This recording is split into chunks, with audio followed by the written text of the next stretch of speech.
Hi friends, ఈరోజు అయితే chicken మునక్కాయ కర్రీ చేస్తున్నాను. టేస్ట్ అయితే చాలా బాగుంటుంది. నచ్చితే ట్రై చేయండి.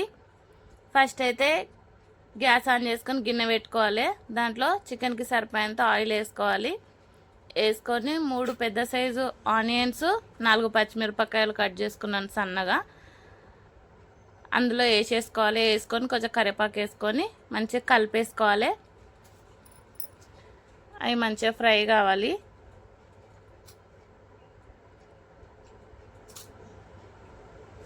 మంచిగా ఫ్రై అయిపోయింది అనుకోండి, అప్పుడు అందులో కొంచెం పసుపు, 2 స్పూన్ల అల్లం ఎల్లిగడ్డ వేసుకోవాలి.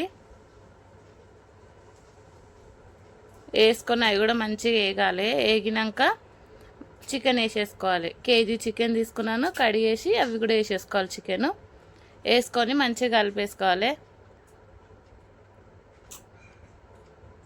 వేసేసుకొని మంచిగా కలిపేసుకొని మీడియం ఫ్లేమ్ పెట్టుకొని ఒక 15 నిమిషాల దాకా పెట్టుకోవాలి. అందులో నుంచి నీళ్ళు వెళ్ళి మళ్ళీ నీళ్ళు ఇంకేంత వరకు పెట్టేసుకోవాలి. మధ్య మధ్యలో కలుపుకోవాలి. మంచిగా నీళ్ళు ఇంకిపోతున్నప్పుడు నేను ఒక 2 మునక్కాయలు తీసుకున్నాను, అవి కట్ చేసుకొని అందులోనే వేసేసుకున్నాను. మొత్తం నీళ్ళు ఇంకినాక చికెన్లో నుంచి అప్పుడు మళ్ళీ ఒక్కసారి కలిపేసుకొని ఒక 5 నిమిషాలు అట్లా మళ్ళీ మీడియం ఫ్లేమ్లోనే పెట్టుకోవాలి. మొత్తం నీరు ఇంకిపోతుంది, మునక్కాయ కూడా ఉడికిపోతుంది.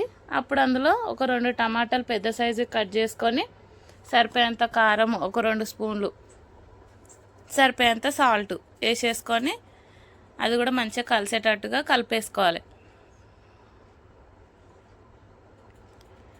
మంచిగా కలిపేసుకొని